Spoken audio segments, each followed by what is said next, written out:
Trent, it was a bit of a seesawing, funny game really in the end. Yeah, I think it was a bit of a weird one.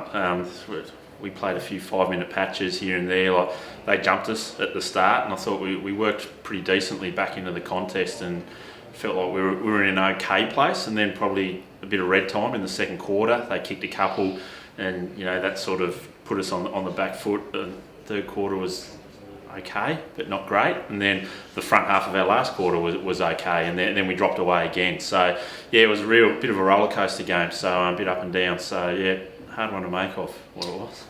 Like you said, you are able to react. Maybe Launceston got off the chain a few times, and you guys fought back, defended really hard, able to pile on 2 or 3 goals, especially in that last quarter. You cut out of the blocks to kick the first 3.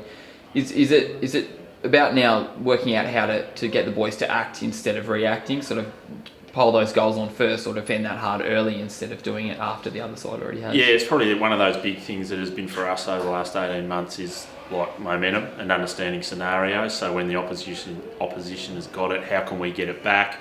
Or when we're going well, how do we capitalise even better on our good momentum? And I think that the last quarter was a perfect example. I think the first 15 minutes of the last quarter it was 3 goals to 1 point. I think the score in our favour.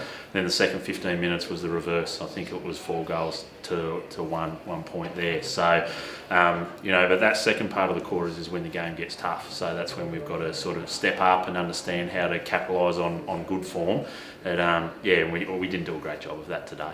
Pretty physical game for you guys last week against Glenorchy. Left you a few boys down, and then midweek I think there are a few late withdrawals, but that gives a few other guys, lesser lights maybe the comp, a chance to stand up today. Who impressed you? Yeah, exactly. We have 5 changes this week, which is it's not what we wanted. A bit of injury, a bit of illness as well, which struck a few guys in the back end of the week.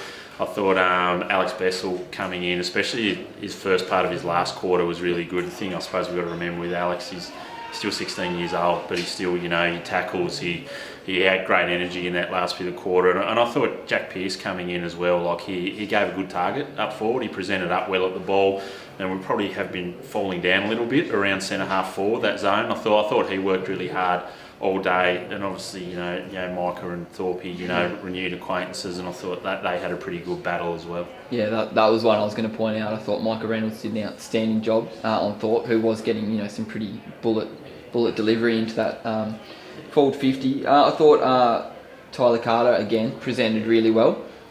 Yeah, he's having a great year, Tyler. He's our leading goal kicker. I think was it four today that he kicked. So he hits the scoreboard when he's forward. He was able to go and give Marcus Gardner a bit of a chop out in the ruck and that as well. And I suppose he's one of those, mercurial sort of players. Tyler, he can do things that other people can't do. So it's more him finding that consistency, which I think he's starting to find. And yeah, he gives us a really good target forward of the ball. He's smart with his body. He can kick the ball up on his head and he can win his one-on-one, or his first 20 metres is pretty quick. So he's agile on the ground, and yeah, he seems to always just hit the scoreboard or create something. So, we're really pleased. We think he's really taken a step up in his footy. He probably hasn't played much forward for us. He played down back a lot of last year. Back end of the year, we chucked him forward and sort of like that. And yeah, he's gone on with it, which is really good for him and the group as a whole. You're playing up against Lonnie, who on paper and definitely on the field have probably one of the deeper midfields in the TSL. What did you make of that contest today? Yeah, I thought centre bounce, they dominated us. Around the ground was pretty even. We were able to cause a bit more of a scrap around the ground stoppages. They got a lot of clean ball, especially in the first half. They got a lot of clean ball coming out of centre bounces. Gave Riley opportunities and Thorp opportunities to catch the ball above their head, which you can't give them those opportunities because Riley was sensational today. He was great. I think we tidied it up a little bit in the second half. We got a few more repeat stoppages in the middle and tried to suck a little bit of momentum, but they were really good there through their midfield. Their forward line's dangerous now. The marks that Riley took and the scoring opportunities he gets, and then Jay Blackberry bobs up as well, and I think we maybe tied Thorpe down more out of his usual output, but the other two, she's going to be pretty tough for any team to stop all 3. So yeah, they're really dangerous. And then when you get in that service, like Hamish Leedham was a great ruckman. I thought Bristow was really good. Joby Harper and Fletcher Seymour, they've got a really good midfield, and then Casey Brown and Brady Powell on the outside. So I think, I think I said it on Thursday in media, like there's probably people were pretty quick to write them off over the pre-season, but they've got a pretty good list, and if they stay healthy and play footy like they did today, they can really challenge those top 3 teams and steal it potentially. With North Hobart defeating Clarence today, that gives you guys a 3-game buffer into 5th, so it's looking pretty increasingly likely you might be facing up against the Blues week 1 of finals. I guess leading up to that now, what's the message to the boys, and what will you look to work on as you prepare to potentially face them again? Yeah, well, we've just got to worry about what's right in front of us at the moment. Like, if we start looking too far forward, and start thinking about finals, we haven't made it yet. So all we've got to do is keep improving every week and worry about the next game and trying to bank some more wins. And then it's about constant improvement, buying into our standards, getting everything right Monday to Friday.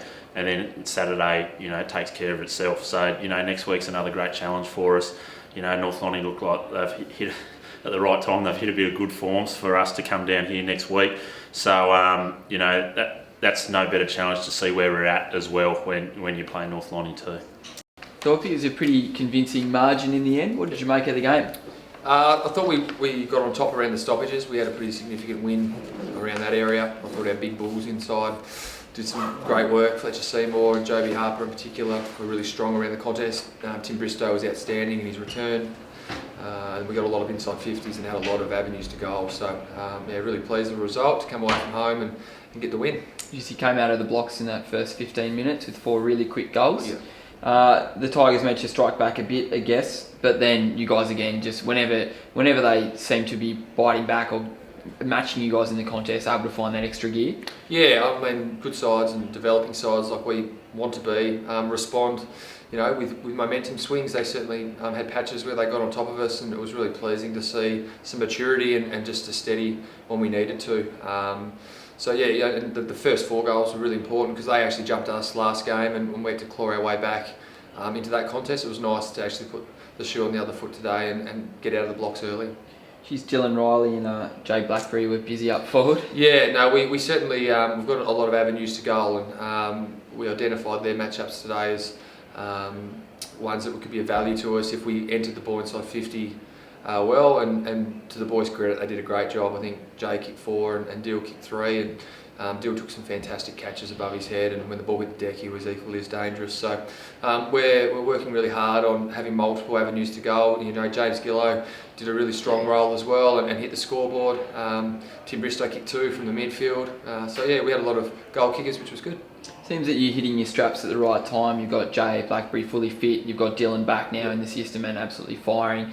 You've got Joby, after a few years of injury, just really up and about, and then you've got all the Dev League boys really. They've made the step. They're TSL senior players now. It must be pretty good feeling heading into finals. Yeah, I think you hit the nail on the head. I think the growth's really come from our bottom end. I think we've debuted 15 young blokes this year, and now they've got, how many games we played this year? What are we up to? Yeah, 14 games under their belt. They're a lot more comfortable and confident what roles they need to play, and that's where our growth and our future lies, is with guys like Jack Tuthill, who week in week out just plays his role and does his job for the team. So our 17, 18, 19 year olds are really exciting. Seems like every year, the start of the year, people seem to not write you off but not mention you in that sort of top 2. Time you're that dark horse. Do you feel like you're in that seat again, or do you guys feel like you're even should be regarded higher than a dark horse heading into finals? We don't really care, to be honest, what other people think. We've got a bit of a different list. We're trying to just get games into these young guys and win as many games as we can and qualify for the finals in as high a position as we can, and ideally that would be a double chance, and go from there. I think rightly North Lonnie have had plenty of runs on the board. The last 5 years they've been the powerhouse of the competition, and when everyone speaks pre-season about who's going to win, and I think North Lonnie are the first name mentioned.